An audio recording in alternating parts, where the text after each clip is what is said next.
Welcome to the Polgar Chess University. In this lesson, I picked as a topic to talk about pawn structures, isolated pawns, and double pawns. And I picked an interesting game played by two Ukrainian grandmasters, Michal Chishin white and Chernin as black. The game started out with white playing d4 at first. However, the game very quickly transposed back to an e4 opening when white played e4 on move 2. Black responded d5. Now we're fully black in a French defense. And here white played knight c3, which is considered the most ambitious way to play. And here black has a crossroad, whether to play bishop b4, a line that leads to rather sharp lines often, or to play knight f6, which is the other main road. And white also in this position has two main directions.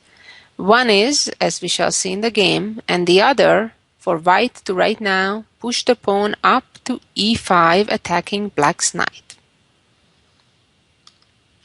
After bishop g5, white indirectly has protected the pawn on e4 because of the resulting pin over the knight on f6.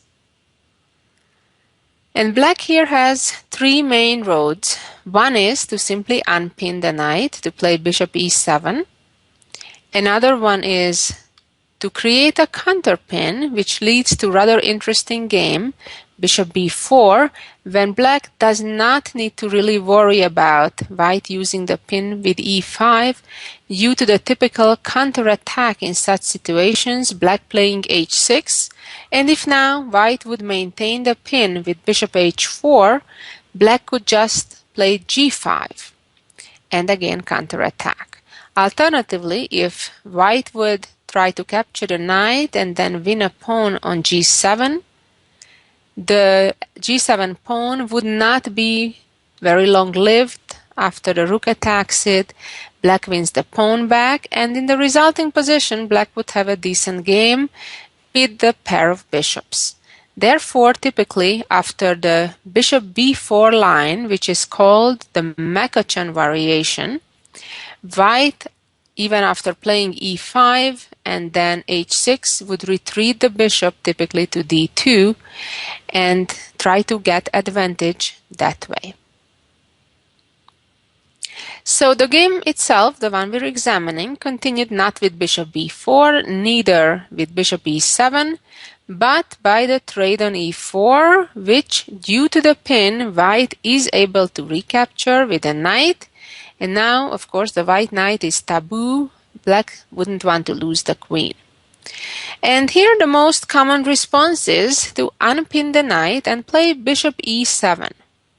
But this game continued differently when black instead played knight b to d7, connecting the two knights, making sure that after an upcoming exchange on f6, black will be not forced to capture back with a pawn. The idea is that when knight captures, and if bishop captures, of course, the black queen would capture back and not the pawn. White continued with knight capturing on f6, knight captured back, and now there is no reason for white to capture the knight again and give up the pair of bishops, but white simply continued developing further with the knight to f3. And right now, black kind of needs to think what to do, and the more solid and the common move would be to just continue developing, play bishop e7.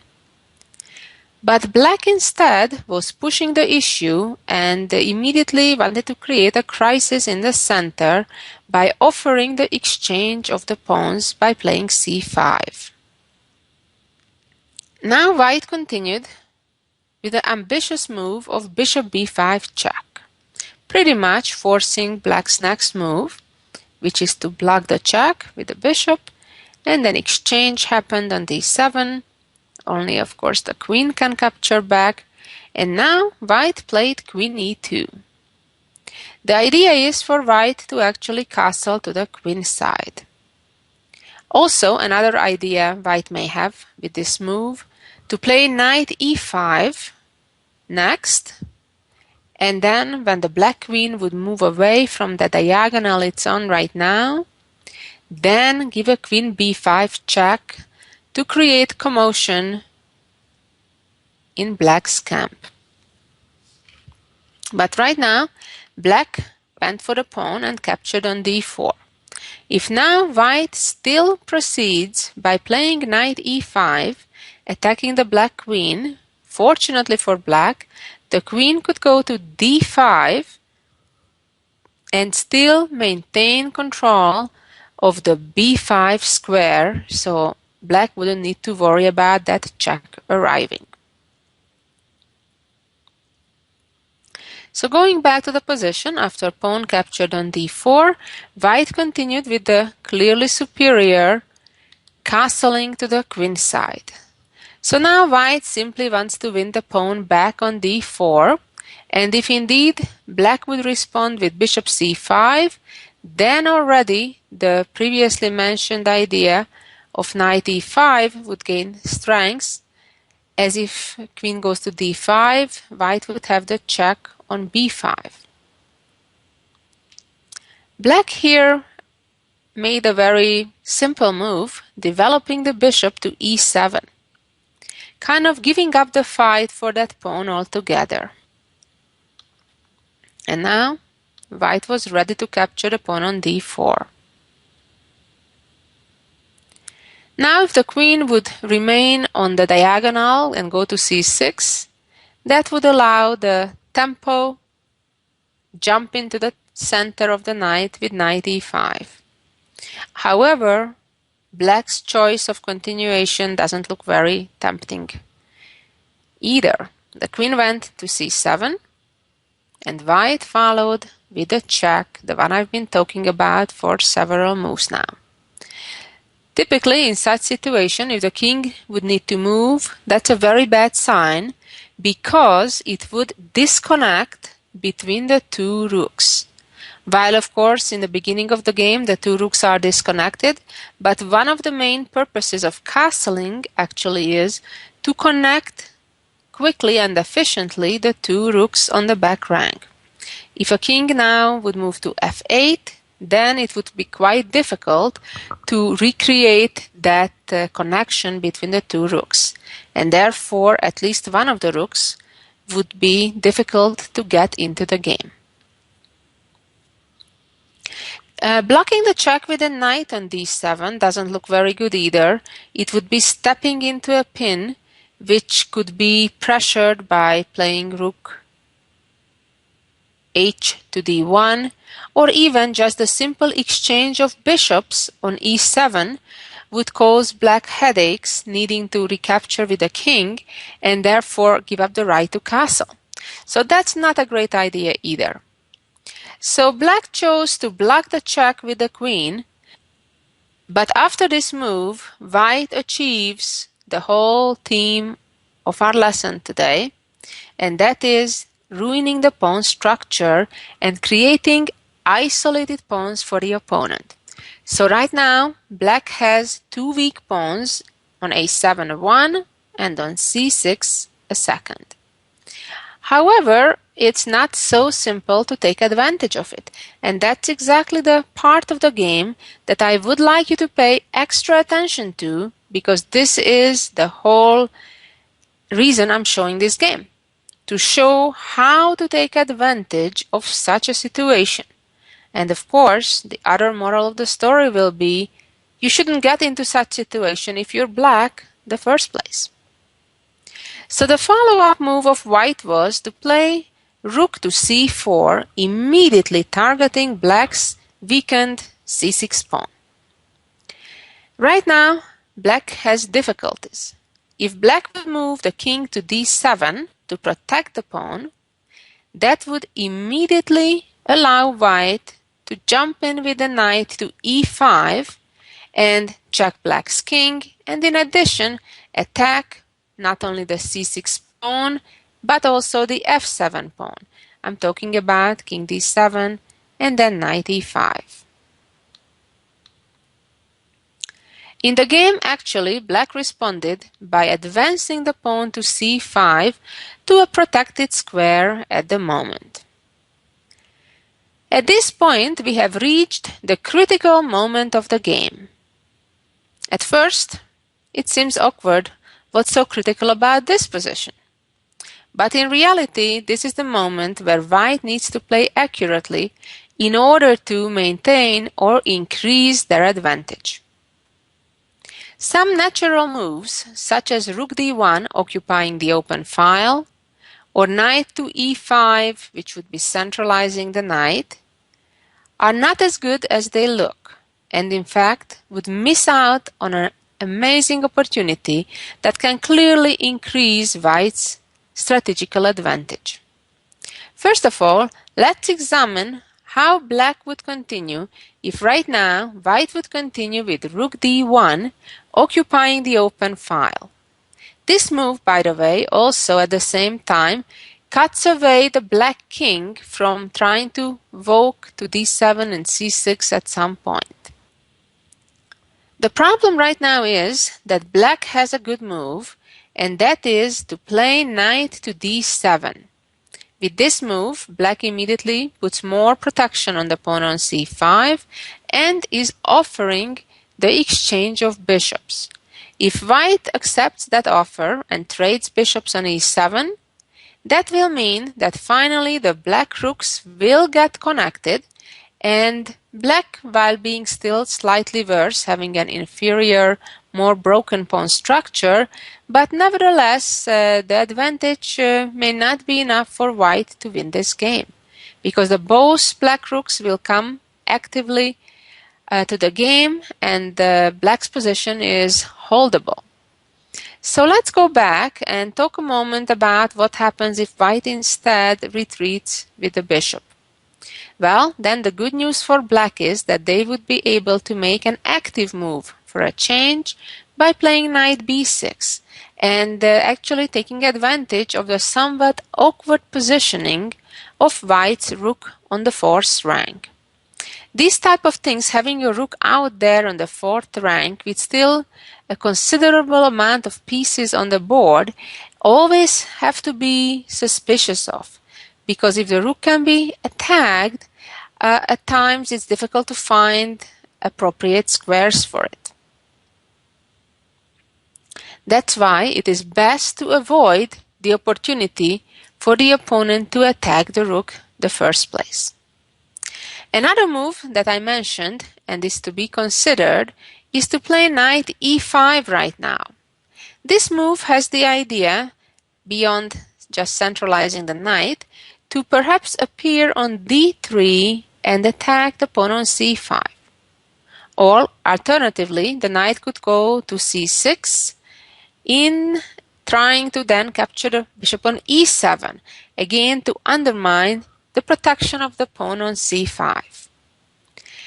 Here, black needs to use an important tactical element to save himself. But he can do it. If you feel like, try to figure out what is the move that black should be looking to do in this position.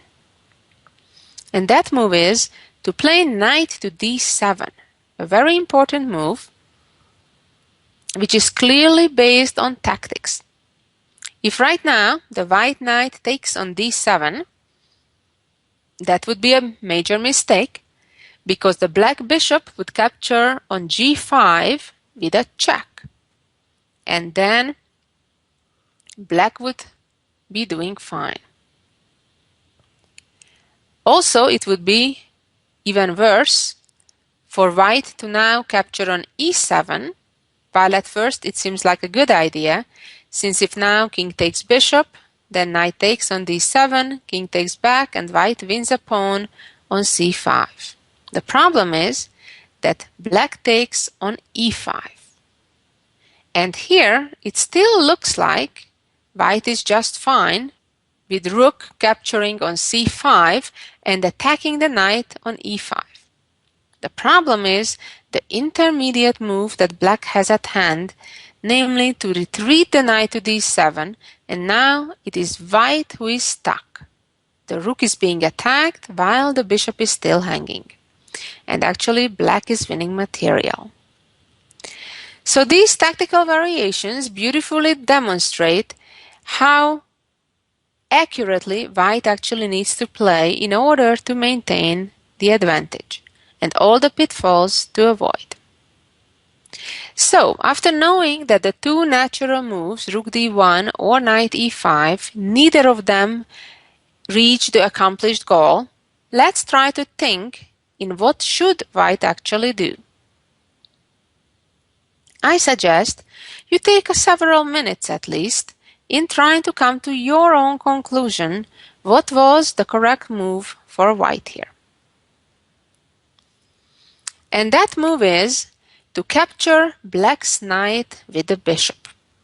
Generally speaking, I do not recommend to trade a bishop for a knight. However, here white has a very clear and concrete justification. If the black bishop captures back, that would mean that black no longer protects the pawn on c5. So that means white would win a pawn.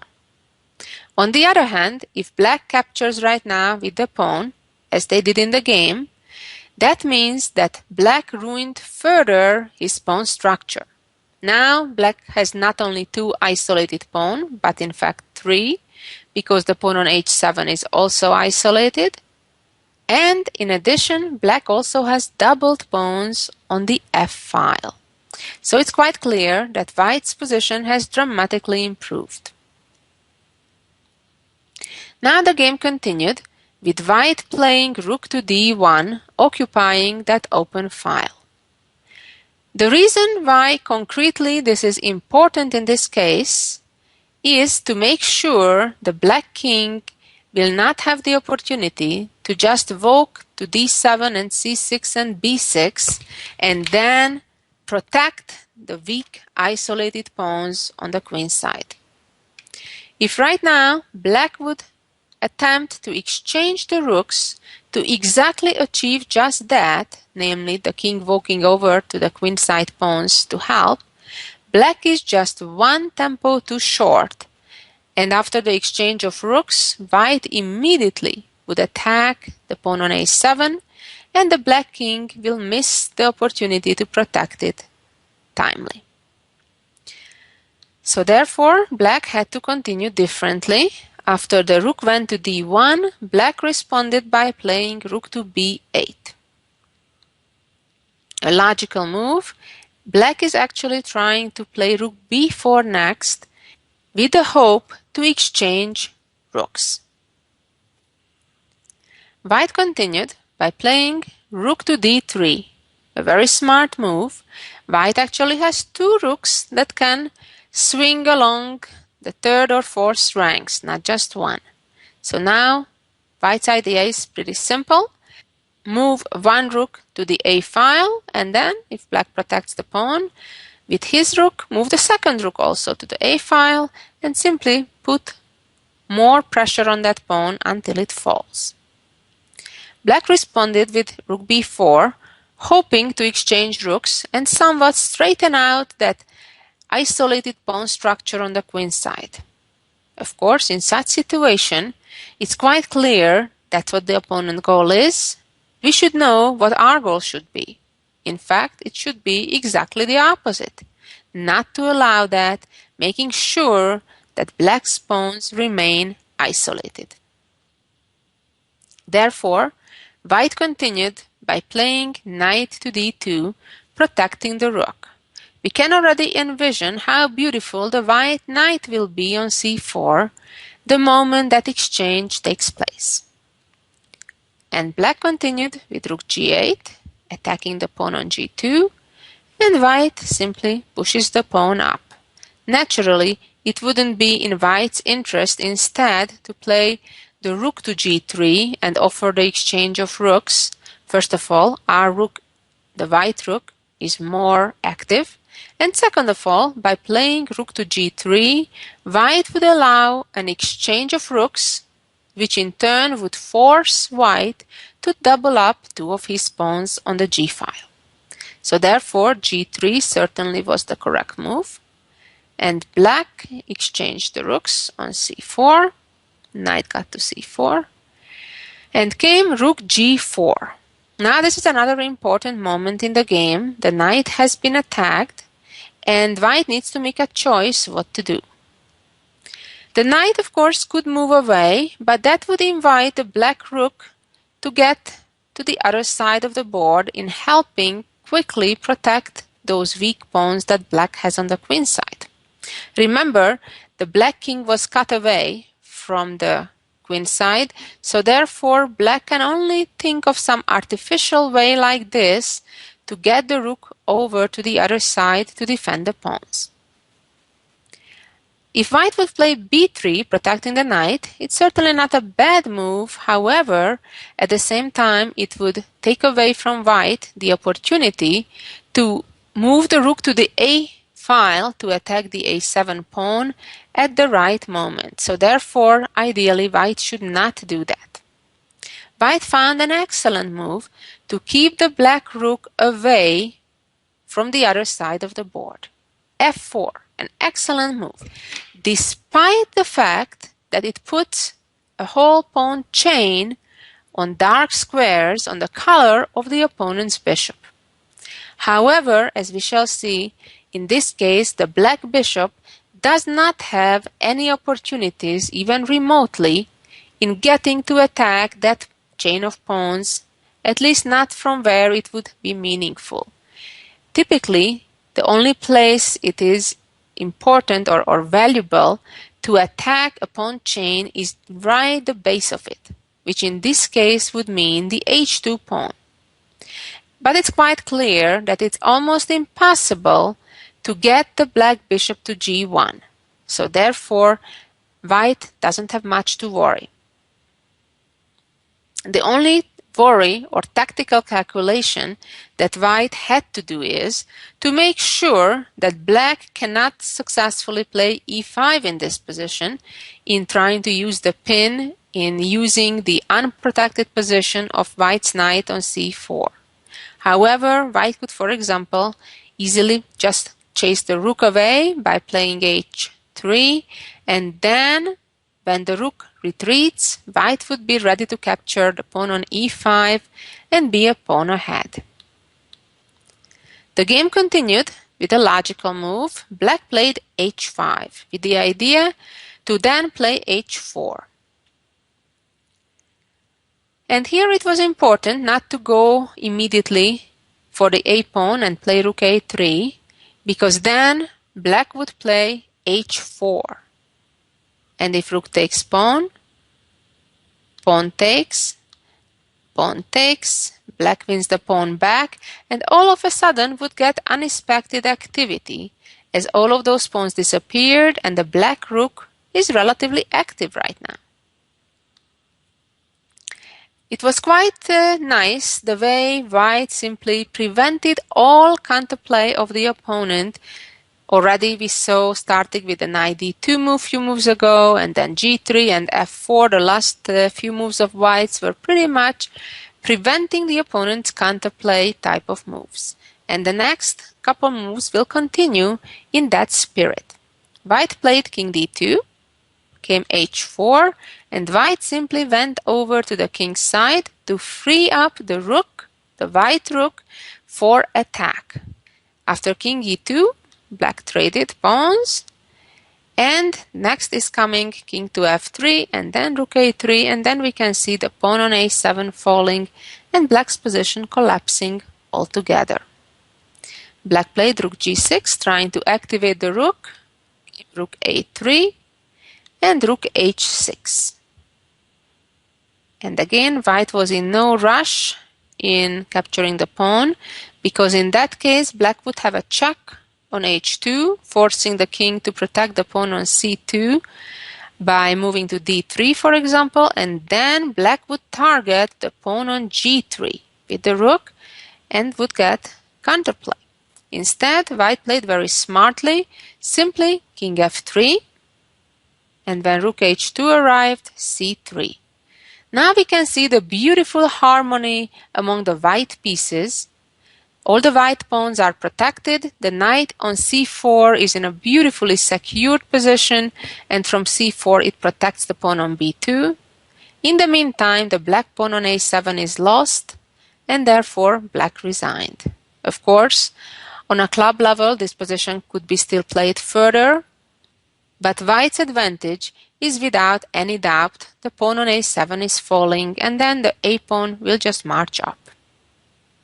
And finally, let's see the jewel of the week.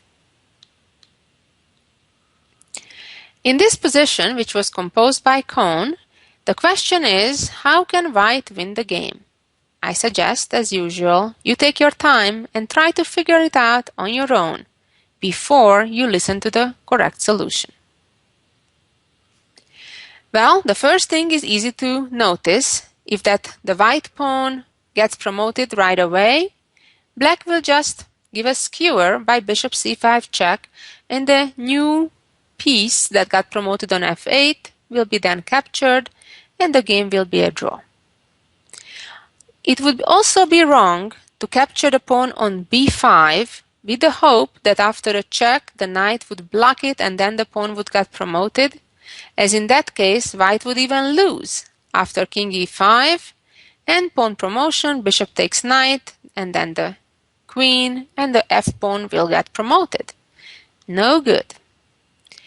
Neither would be a good idea to play king d7, because black would play bishop c5, and then after knight d5, with the idea to then disconnect the bishop from the promotion square, the bishop would timely return to f8 and save the game. And finally, the try of moving king e8 wouldn't do the job either, because then after bishop c5, knight d5, again with the same idea of playing knight e7 next, black timely would arrive to play king e6 and wouldn't need to worry about losing the game.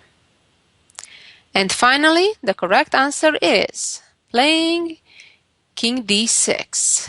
Now the pawn indeed threatens to get promoted, but what if the bishop takes the knight? With the same idea, pawn promotes, bishop skewers with bishop b4. King c5 again, preventing that. And after bishop b2, king b4. Simple but powerful. Hope you enjoyed this beautiful endgame. Talking a moment about the game we saw earlier in the lesson, remember, try not to have isolated pawns, or if your opponent allows you to ruin his pawn structure, this was a perfect example to see how to take advantage of it. One important thing we could notice, how valuable it was to prevent the opponent's activity and counterplay. I suggest you look at that game or listen to that game one more time so you understand better the techniques that were used in the game. Thank you for listening, and be back next week for some more chess ideas. Bye-bye.